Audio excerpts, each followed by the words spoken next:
But right now, though, as promised, let's talk to Iain Duncan Smith for the Conservatives, former party leader, former Work and Pensions Secretary, in favour of Britain leaving the EU. Very good morning to you. You couldn't hear Dominic Grieve there, I'm sorry, but you will know, I'm sure, that the former Attorney General was describing this bill today as a power grab. There are significant problems with it, he says. Well, the first thing in response to him is, of course, there will be plenty of time to debate what he thinks is in this bill, but I just remind him something which he skates over, that in 1972 the European Communities Act that empowered us by moving into the European Union gave enormous powers to the government to ignore Parliament completely and to issue decrees, so and implement all European law without even any reference to Parliament. So for 40 years, I don't recall him or others complaining about the lack of accountability in Parliament. This set of powers are time limited, and they're about simply getting this stuff into UK law, all the European law that we're not going to repeal, put it into UK law, get it done, and then these powers fall. And that's all it is. It's not to change them.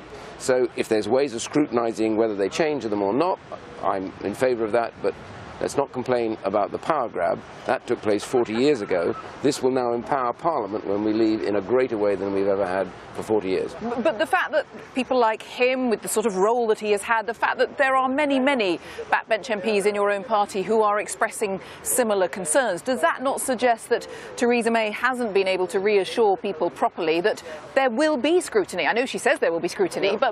but clearly that reassurance has not filtered through, because Dominic Grieve is not the only person saying it. No. Yeah, he's been an opponent of us leaving from word go, so everything he's done has been focused on that. But he did say to Norman that he acknowledges that the vote went the way it went.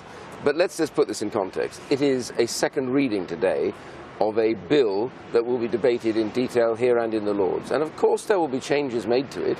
And I think there will be a lot of give and take on the scrutiny end of it to assure people that there is no intention to expand or extend those provisions in any way or to take greater power, that this is simply about the purpose of implementing, not changing those laws. And I think we'll be able to get that through on the basis that there may be need to sort of mechanisms, and I have a few ideas myself. But the bill itself has one purpose and one purpose only: to make sure that when we leave it's as smooth as possible, that businesses and others know that the law that applied today will still apply in the same way tomorrow, and that's the purpose of the bill. And by the way, those who want to vote against it, like the Labour Party at the moment, it's quite ridiculous. If you voted this bill down, what you will have is a chaotic exit. We're still exiting. Yes, but I mean, what would it mean? What would be the impact of that? Well, all European law some members of your party might do similarly. Well, but all European law would fall on the day we leave. So every rule, regulation that we've implemented in 40 years would just disappear from the statute books with no mechanism to restrain it or to change or tell businesses how things will operate.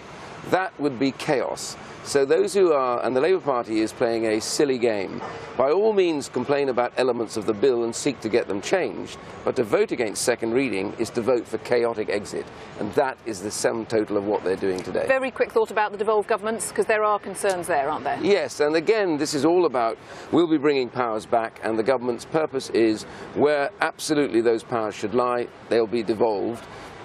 Things like fisheries, etc., that discussion will take place with the devolved administrations. But they're devolved, remember, they're not federal parliaments, and therefore the government retains certain powers, such as trade and all the rest of it.